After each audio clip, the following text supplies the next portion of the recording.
all started my freshman year. My faith in God was diminishing. I didn't see Him at all in my life. I felt like He wasn't there for me. He wasn't doing things that I wanted. I just didn't see Him doing His wonders in everyone else. I just wanted Him to do something for me. So since I didn't see Him, I just thought, I should just do my own thing. And I was rebellious. I felt like I could do whatever I wanted, and no one was going to tell me otherwise. He wasn't guiding me in the direction that I wanted. And because of that, my grades were going down. I had a bad attitude. I felt like my relationship with my friends was just getting shot. My older brother Lewis, for those of you who know, he was going to college next year, and I was really upset about that because him and I were best friends. He's the best brother I could ever ask for. My baby sister was struggling with life. She still is. She's going through some hard times right now. Even though I love my family with all my heart, it even felt like I was growing apart from them. My faith in God was just ruining me. I felt terrible. I know to this day, like, if I could go back in time, I would just totally change who I was. My sophomore year was a little better. My grades got better.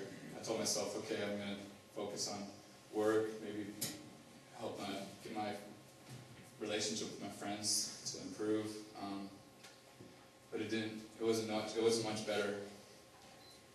When it came to my best friend Steven, I really regret not being there for him during his time of struggle, my freshman year. He was struggling, and I was too ignorant to realize it. And I was focused on myself.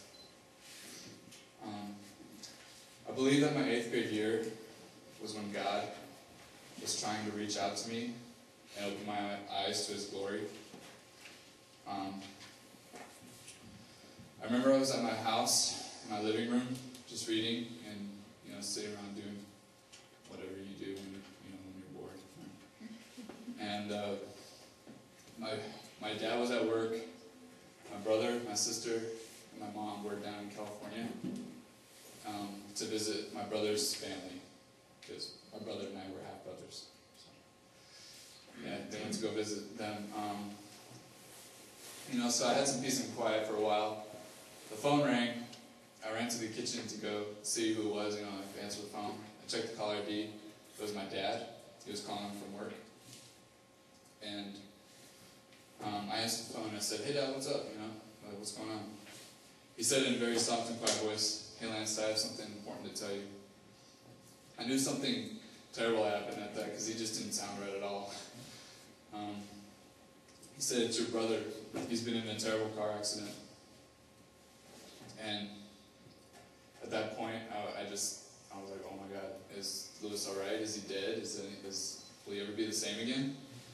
My dad started crying and continued saying, "I don't know anything else, only that he's been in a car accident."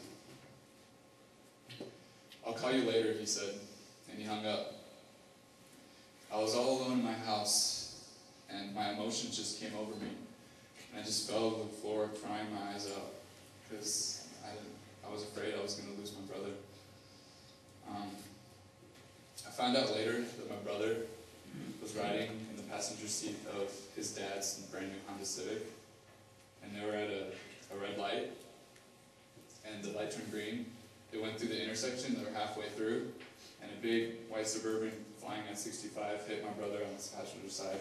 It just totally totaled the car. The paramedics got there, and they tracked him from the car. He was unconscious, and so they took him to the hospital. When he got there, they did all the procedures, make sure he didn't have any brain damage, internal bleeding, all that stuff. And his dad just got a bruised shoulder. That's it. From Lewis hitting against him. The car just hit him so hard that Lewis's body flew to his dad, and he just got a bruised shoulder. And for those of you who don't know, Lewis is a pretty big guy. I mean, so he weighed 180 pounds at the time, and just totally hurt him. But the paramedics and doctors said it was a miracle that he wasn't dead or seriously hurt. My mom, my sister Ellie, and Lewis came home in a couple days. When my brother got home, I just gave him the biggest hug. I didn't let go of him. I was so happy and full of joy that he was okay. It wasn't long before his knee healed up, but he still had some nightmares of the accident for a while. I thought things were going great for me, Lewis surviving and all, and I thought I should have a better view on things now, but it wasn't long before I found out another dramatic event happened in my life. This happened about a month later. I got done watching TV, and it was that time, it was a school night, and it was about that time to go to bed. So, before I went downstairs, my mom was like, "Hey, I need to tell you something. I need to tell you something important. Come here." I was like, "Okay, I'll just talk to her again like I do every night before I go to bed." She said, "I need to tell you something important, and I don't want you to freak out or anything or get scared." I said, "All right, I'll hear you out." She asked me if I remembered when she got a surgery that removed a growth from her stomach. I said, "Yeah, I remember when it happened." And then she said, "Well, it came back, and I got tests on it earlier in the week, and I found out today that it was cancer." And at that point, I was like, I lost my breath. I couldn't believe what was happening. She said that everything was going to be okay because they found out before it reached a critical state or it spread anywhere else throughout her body. And when she said that, that's the last thing you want to hear from a loved one, is that they have cancer. And I thought, would she ever be the same again? She then explained, she was going to need some major surgery, and that it would solve the problem. After it was all done, she was in some very serious pain, and the doctors explained that she was going to need 4 weeks of just rest in bed. She can't do anything strenuous, do housework. My mom, she's always cleaning up the house, doing her things, and my family and I were just like, "No, Mom, you're staying in bed. You're not going to get out of bed. You just had surgery." And she was like, "No, the house is dirty. I got to do this." And we're just like, "No, you're staying in bed." The surgery went well. And after all this happened, I went into my first year of high school. I don't know why my mind wasn't on God, or I wasn't focusing on what was important, my friends, maybe my education, but striving for excellence in my life. It remains a mystery to me. But it was my dad who helped me open my eyes and up to God. I remember him telling me, "Lance, you may not realize it right now, but God is doing a lot of wonders for us. He watched over Lewis, he was watching out for your mother, and he's watching over you. So don't lose faith in him. He is there watching over us." It made me think that no matter how rough life gets, God hasn't abandoned you. He has done more for us than we think. He died on the cross for us. He's promising us eternal life just for having faith and believing in him. I would say that he's doing a lot more for us than we are for him, or has done more for us. Sorry, I'm going to take a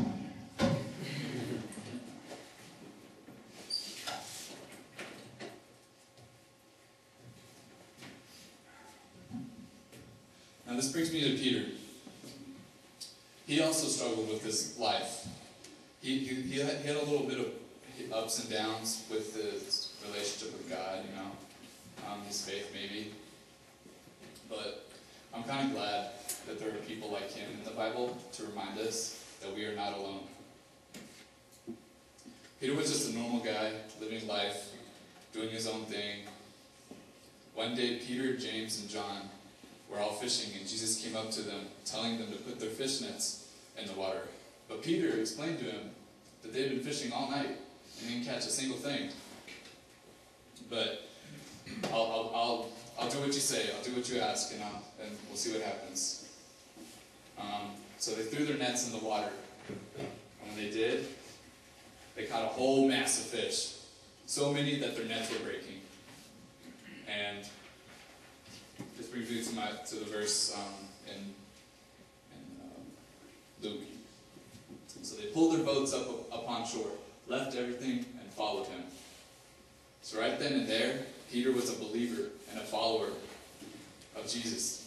But Peter was a little different than the rest of the disciples.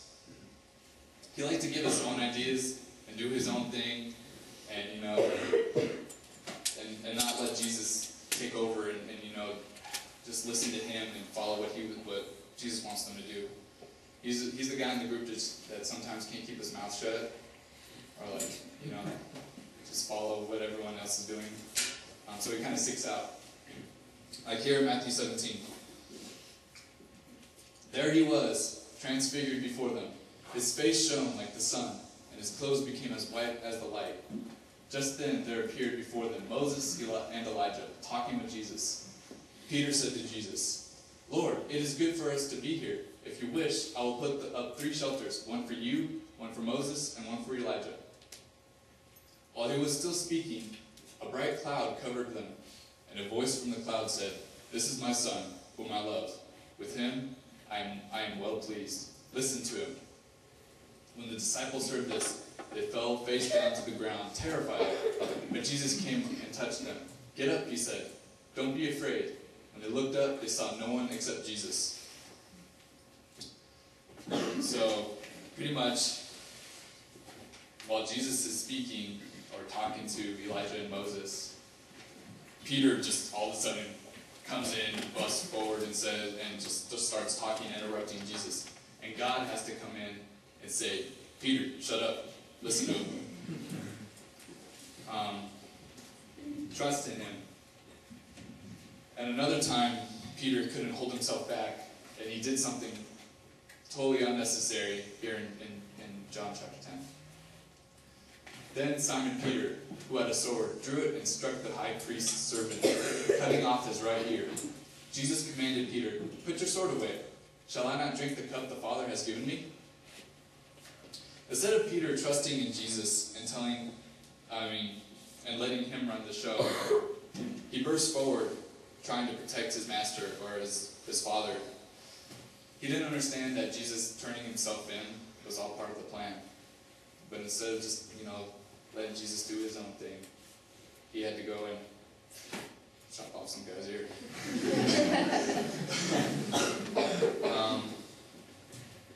Then we all know the story of when Peter denied Jesus 3 times.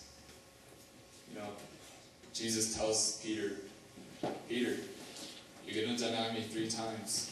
And Peter's like, "Oh no, Lord, I would never do that. I love you. How can I do that? How can I betray you?" He's like, "No, Peter, listen, you're gonna do it." He's all knowing. He's Jesus. And but when that happened, he felt awful about it. Denying him, and he's like, "Wow, Jesus is all knowing. He's great." He makes up for it though later. After Jesus was resurrected, Peter and the disciples decided to go fishing in the night, but they caught nothing. Jesus came up to them and did not know that it was Jesus. Jesus told them to cast their nets into the water, and so they could catch fish. But then again, Peter said, "We've been fishing all night. We didn't catch anything, but if you say so, I'll put the nets in the water." And when they did, they caught a whole mass of fish again. So much that their nets were breaking. And at that moment, Peter was like, oh, he instantly said, that's Jesus, because of what previously happened. I just think that's cool.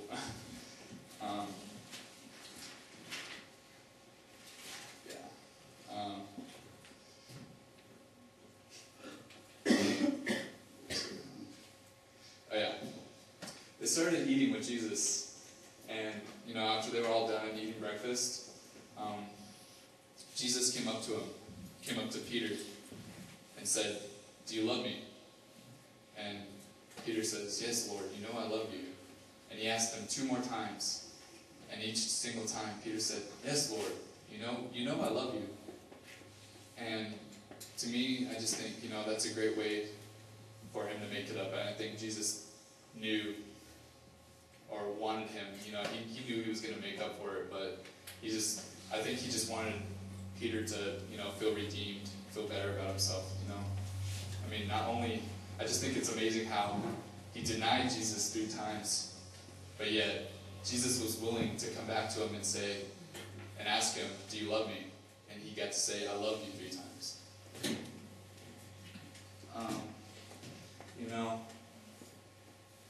We might, like with my story, I didn't have faith in God because he wasn't doing what I wanted him to do.